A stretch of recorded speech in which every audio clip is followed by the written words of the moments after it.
Hello everyone! It's me again, Mami Rona, ang inyong certified solo nanay tindera.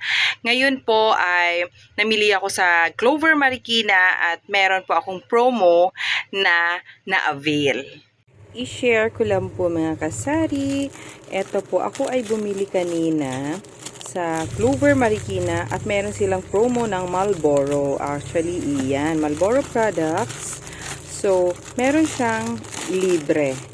So, iyan po makikita nyo. Meron siyang Marlboro Red, Fortune Green, Marlboro Lights, tapos yung Chesterfield na remix at Chesterfield na red. At ang kasama nitong libre ay ang 100 grams ng Argentina corned beef. So, ayan po. Dagdag kita sa tindahan. Ngayon po, mag-share lang po ako sa inyo tungkol sa kompetensya sa sari-sari store. Actually, dito po sa aming subdivision, meron po kasi kaming policy na parang hindi pwede yung maraming tindahan or dapat ilang meters away yung tindahan sa bawat isa. Pero, dito nga po ay merong nagtayo ng parang kainan. So, doon sa kainan niya, parang meron na rin siyang ibang mga paninda. Bale, nung una po ang kanyang mga tinda lang ay mga merienda. So, nagluluto-luto siya ng mga puto or kung ano yung pwede niyang lutuin, mga pansit, mga ganon. So, nung kalaunan po, dahil nga sa medyo dumami ang mga construction worker dito sa amin, nagkaroon na din po siya ng mga panindang soft drinks at saka mga energy drink. Tapos, nung kalaunan na rin po, meron na nga rin po mga sigarilyo. So, bali hindi ko naman na din po alam yung ibang mga tinitinda niya kasi although medyo malapit nga dito sa amin, hindi na rin naman po ako nagagawi dun sa kanila kasi busy ako dito sa aking tindahan nga po at saka wala na rin akong time para usisain pa yung mga ganun. Pero alam ko na parang meron siyang canteen at saka bali nagtitinda na rin siya ng ibang mga product na itinitinda ko nga po dito sa tindahan. So, minsan, no, dumarating po sa point na may mga construction worker na parang dadaan-daanan ka na lang. Nung una po, nung nanibago ko, kasi nung nagtinda siya, biglang yung mga suki ko na mga construction worker ay biglang hindi na sa akin bumibili. Tapos, yung iba nga po, ayun, dadaan-daanan ka na lang. Tapos, ini-expect ko kasi na pag 10 o'clock, magiging busy ako. Pero, nung time na yon, no, noon, parang biglang nawala silang lahat. So, parang nasaktan ako kasi inisip ko na bakit nawala sila? Asa na yung mga suki ko, no? Yun pala, lumipat na nga po sila doon dahil yun nga daw po, yun ay nagpapautang or yung mga merienda nila, yung mga soft drinks nila ay pwedeng ipalista. Tapos every Saturday lang yung bayad. So ako naman po, hindi ko kaya yung ganun dahil ako nga po ang kapital ko ay pinapaikot ko lang dahil maliit nga lang din po yung aking kapital at saka syempre umiiwas po ako sa sakit sa ulo. So, ganun po yung naging setup pero okay lang. So, syempre wala tayong magagawa. Pasensyahan na lang.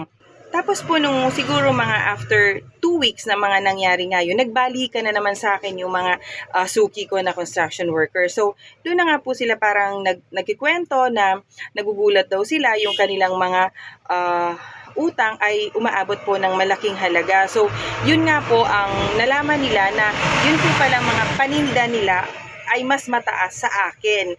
Pero ang rason naman po nga nung may-ari ng tindahan, kaya daw po mataas sa kanila ay dahil nga po, yun naman daw po ay pautang. So, kahit hindi utang, yun na rin yung kanilang presyo. So, yung iba nga po, nagbabalikan pa rin dito sa akin kasi yung presyo ko nga po ay yung tama lang, no? Yung sapat lang na tubo ang ipinapatong ko.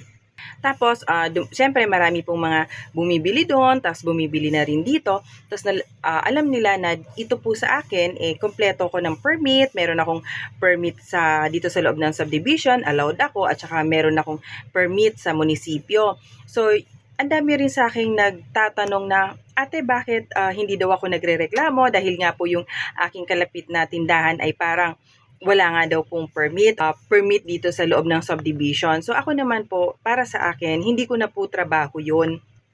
yung mag-usisa pa sa tindahan ng iba. Sabi ko nga po para sa akin naghahanap buhay lang naman din siya, pinaghihirapan niya yung pagtitinda, so pagbigyan na natin, total meron siyang pamilya din naman na binubuhay, basta yung sa kanya sa kanya po, yung sa akin naman din diskarte ko na po yun. Yung pangalawa nga po na yung iba ko nga daw pong paninda dito ay parang nagagaya na sa iba. Tapos sinasabi nga nila na bakit hindi nga rin daw ako magtinda ng kanin, magtinda ng ulam, magtinda ng merienda para siya naman yung gayahin ko. Para sa akin po, hindi ko na po kailangan gayahin yung mga kung ano ang tinitinda ng ibang sari-sari store. Kumbaga, ito pong diskarte ko na to, ito po ay sa akin na lang. Kasi ang goal ko lang naman din po dito ay makapaghanap buhay para sa mga anak ko at syempre po yung maalagaan ko din yung mga anak ko. Ngayon po, kung dadagdag pa ako ng para lang magaya ko sila o para kompetensyahin ko sila, magluluto pa ako ng kanin na ipangtinda, magluluto po ako ng ulam, ay hindi ko na po yun gagawin dahil baka sa paggaya ko ng paninda nila, ang mga anak ko naman ang mapabayaan ko. Imbis na yung ako nga po, no, nanay ko na nga yung nagluluto para sa mga anak ko, para sa pagkain namin, ngayon dadagdagan ko pa ng responsibilidad ng magluto ng maraming ng pangtinda, parang hindi ko na po gagawin yun dahil ayoko pong maapektuhan, no, yung pag-aalaga ko para sa mga anak ko.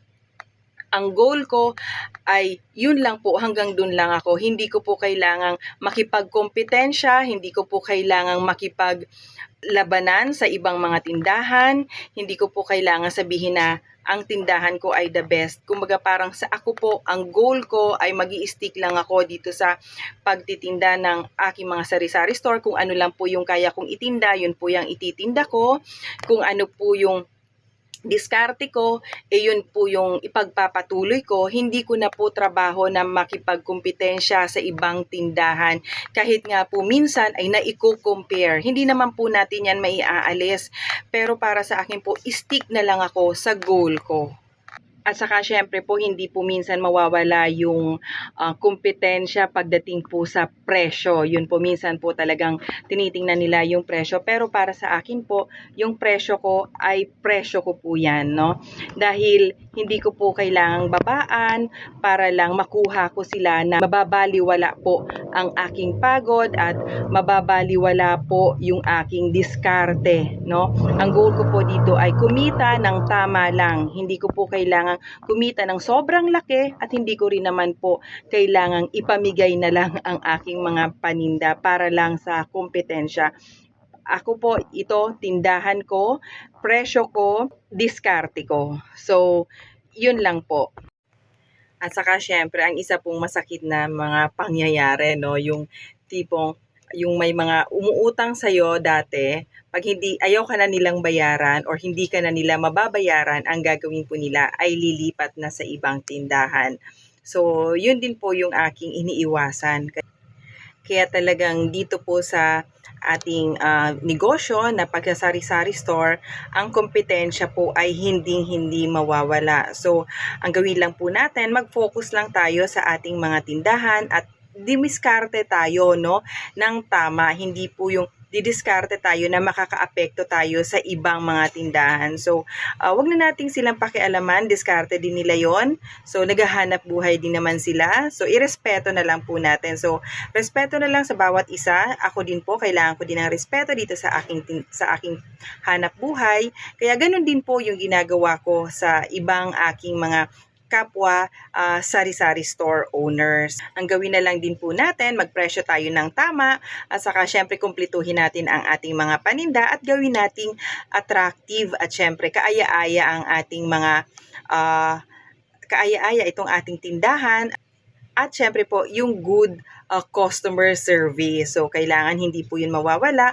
Yung pagbibigay natin o pagtatrato natin ng maayos sa ating mga suki at syempre po, bigyan po natin sila ng tamang respeto.